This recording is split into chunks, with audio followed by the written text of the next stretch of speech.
കൊല്ലം പരവൂർ കൂനയിൽ സ്വദേശി ഓമനയമ്മ കഴിഞ്ഞ ദിവസം ഒരു അപകടത്തിൽ നിന്ന് അത്ഭുതകരമായി രക്ഷപ്പെട്ട ദൃശ്യങ്ങൾ നമ്മളൊന്നും മറന്നിട്ടില്ല. തലയ്ക്കും കാലിനുമൊക്കെ ചെറുതായിട്ട് പരിക്ക് പറ്റിയെങ്കിലും ജീവൻ തിരിച്ചു കിട്ടിയല്ലോ എന്ന വലിയ ആശ്വാസത്തിലാണ് കുടുംബം. പക്ഷേ അപകടമുണ്ടാക്കിയ ഒരു ഭയം ഓമനയമ്മയെ വിട്ടുമാറിയിട്ടുമില്ല. എന്തായാലും ഡ്രൈവർമാരും കാൽനട യാത്രക്കാരും ഒക്കെ ഒരുപോലെ ജാഗ്രത പാലിക്കണമെന്നാണ് RTOയുടെ നിർദ്ദേശം. കൊല്ലം ഭൂതക്കുളം അമ്മാരത്തുമുക്കിൽ കഴിഞ്ഞ ദിവസം 4:30 ഇതുപോലെ RKB ബസ് ഇവിടെ നിന്നു. ഈ സീബ്രാലിന് തൊട്ടിപ്പുറത്തുകൂടിയാണ് ആ ഓമനയമ്മ ഈ ബസ്സിലേക്ക് പ്രവേശിച്ചത്. സ്ഥിരം അമ്മ പോകുന്ന ബസ്സാണ്. എന്തായാലും പരിക്കേറ്റ ശേഷം നമ്മൾ അമ്മയെ കണ്ടിരുന്നു. അമ്മയും മകളും നമ്മോട് പ്രതികരിച്ചിരുന്നു. എങ്ങനെയുണ്ടമ്മേ? ഒരുമാതിരി ആരോഗ്യമായിട്ട് പോകുന്നു. എങ്ങോട്ട് പോവായിരുന്നു അമ്മ? ഇങ്ങോട്ട് പാരിപ്പള്ളി റൂട്ടിൽ നിന്ന് ഇങ്ങോട്ട് വരെ ഇത് ഇല്ല മുക്കി വരെയുള്ള ബസ് ഓടിക്കടന്നതാണ്. മുന്നോട്ടെടുക്കുമെന്ന് നമ്മൾ പ്രതീക്ഷിച്ചില്ല അല്ലേ? പ്രതീക്ഷിച്ചില്ല. എന്നെ കാത്ത് ഇട്ടേക്കുന്നെന്നാണ് വിചാരിച്ചത്. അതാണ് അബദ്ധം പറ്റിയത്.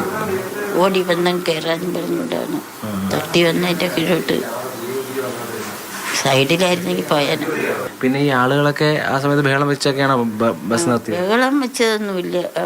ആസ്പത്രി കൊണ്ടുപോകാനായിട്ടൊക്കെ ഒരുപാട് പേര് വന്ന് ഓടിക്കൂടി. ഓട്ടോ വിളിച്ച് ആസ്പത്രി കൊണ്ടുവന്ന് ബഹളം വെച്ച് അങ്ങനെ ഓട്ടോ വിളിച്ച് കൊണ്ടുപോയി. നമ്മുടെ കാലിന് പരിക്കുണ്ടെന്നു അല്ലേ? കാലിലും തലയ്ക്കും ഉണ്ട് വീഴ്ചയിൽ. 4:45 ഓട്ടോ ഡ്രൈവറാണ് വിളിച്ചത്.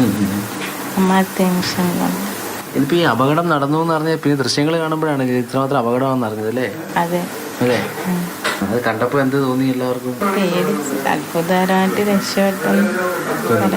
എൻ്റെ ഈ പിന്നിൽ കാണുന്ന റോഡിൽ നിന്നുമാണ് ഓമനയമ്മ ഈ ബസ് ലക്ഷ്യമാക്കി ഈ വശത്തേക്ക് ഓടി വന്ന ഘട്ടത്തിൽ ഡ്രൈവർ അമ്മയെ ശ്രദ്ധിക്കുന്നില്ല. ഒപ്പം അമ്മയും ഈ ബസ് ഡ്രൈവറുമായി ബന്ധപ്പെട്ടോ അല്ലെങ്കിൽ ബസ് കണ്ടക്ടറോ യാത്രക്കാരുമായി ബന്ധപ്പെട്ട് വാഹനം നിർത്തണം എന്ന തരത്തിൽ കാര്യവും പറയുന്നില്ല. അമ്മ വാഹനം നിർത്തിയിട്ടിരിക്കുന്ന വിശ്വാസത്തിലാണ് ഓടിയെത്തിയത്. നമ്മളാ കാണുന്ന ദൃശ്യങ്ങൾ ഈ കടയിലെ CCTVയിൽ പതിഞ്ഞതാണ്. എന്നാലും കട ഉടമ നമ്മോടൊപ്പം ചേരുന്നു. ഇന്നലെ ഈ സമയത്ത് ഇവിടെ ഉണ്ടായിരുന്നില്ല, വലിയ അപകടമായിരുന്നു.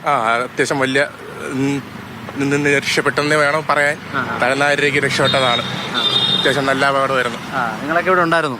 എല്ലാവരും ഇവിടെ ഉണ്ടായിരുന്നു. സ്റ്റാഫുകളെല്ലാം ഉണ്ടായിരുന്നു. വലിയ തിരക്കുള്ള റോഡാണോ? അത്യാവശ്യം നല്ല തിരക്കുള്ള റോഡുമാണ്. ഇവിടെ അപകടം സാധ്യത കൂടുതലുമാണ്. ഡെയിലി എന്തായാലും അപകടങ്ങൾ നടക്കുന്നതാണ്. ബസ് അങ്ങനെ നടുക്കൂടെ പോയതുകൊണ്ട് വലിയ അപകടം ഒഴിവായി. അതെ, ബസ് എങ്ങനെയെങ്കിലും രക്ഷപ്പെട്ടതാണ് ടയറിൽ നിന്ന്. രണ്ട് കൂട്ടരുടെ ഭാഗത്തും ശ്രദ്ധക്കുറവുണ്ടെന്നാണ് എൻഫോഴ്സ്മെന്റ് RTO മാതൃഭൂമി ന്യൂസിനോട് പ്രതികരിച്ചത്. ഈ അമ്മയുടെ കേസിൽ അമ്മയ്ക്ക് വണ്ടി കിട്ടുക എന്നുള്ളതാണ്. ഈ വണ്ടി നഷ്ടപ്പെടരുത്, അല്ലെങ്കിൽ അവർ ഇത്രയും കഷ്ടപ്പെട്ട് നടന്നു പോകേണ്ടി വരും. അപ്പോൾ ആ ഒരു പ്രിക്കോഷൻ അവരെടുത്തിട്ടില്ല. ഡ്രൈവറും യഥാവിധി നോക്കിയിട്ടില്ല.